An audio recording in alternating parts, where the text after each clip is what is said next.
ఒక ఇంటికి వెళ్ళే రేసన్ గారు ప్రార్థన చేద్దామని ప్రార్థన ముగించుకుని వెళ్తా ఉంటే ఆవిడ తొందర చేసింది. అయ్యా పప్పులు సయ్యా, ఇప్పుడే తాలింపేసానయ్యా, అమ్మ నేను ఇప్పుడే తినేసి వచ్చానమ్మా, నేను తినలేనమ్మా, ప్లీజ్ అయ్యా తినయ్యా తినయ్యా అని ఆవిడ విసిగిస్తే, మా పేదోళ్ళు ఎన్నోళ్ళు మీరు తినరా అది ఇదని ఇలాంటి మాటలు మాట్లాడుతుంటే సరే ఒక్క ముద్ద పెట్టమన్నారు. కూర్చొని తింటున్నారు. అక్కడ ఈలోగా మారు మనసు లేని భర్త వచ్చాడు.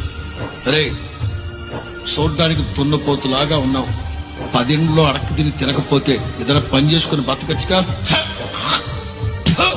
అని ఊయలేదా? ఆ రోజున ఆలోచనలో పడ్డాడు. ఈ పళ్ళెం ఇక్కడ పెట్టి వదిలి వెళ్ళిపోతే నువ్వేం సేవకుడు వరా, అంత రోషం వచ్చిందంట నీకు అంటాడు అతను. నీకు సెల్లలేక అలాగే కన్నీళ్లు కారుతా ఉంటా. అన్నం అలాగే కలుపుకొని 3 ముద్దలు తిని గొంతులో నీళ్లు తాగేసి బయటకు వచ్చి వెళ్ళిపోయిన తర్వాత మూర్ఖుడు అంటాడట, చిన్నోడైనా చాలా ఓపిక అనుకుంటా మీ పాస్టర్కి, రేపు ఆదివారం నీతో పాటు ప్రార్థనకు వస్తా.